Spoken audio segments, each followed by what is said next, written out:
ఈ నేపథ్యంలో ఇక్కడ జరిగింది ఏంటో ఒకసారి మాట్లాడదాం.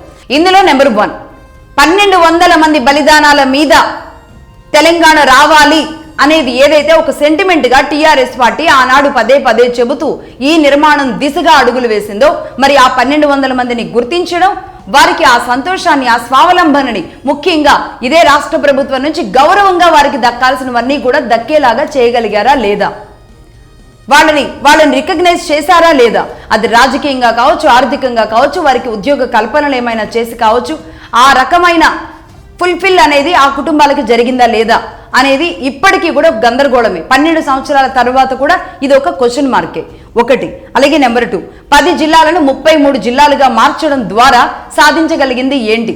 ఇక్కడ ఉద్యోగ కల్పనను ఎంత మాత్రం పెంచగలిగారు?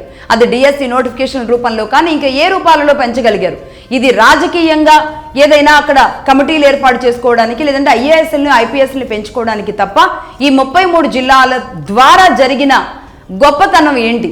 ఈ 33 జిల్లాలుగా మారడం ద్వారా అధికార వికేంద్రీకరణ అనే ఫార్ములా ఏదైతే ఉందో అది ఏ స్థాయిలో సక్సెస్ఫుల్ గా ముందుకు వెళ్ళింది అనే దాని మీద ఈనాటికి క్లారిటీ లేని పరిస్థితి.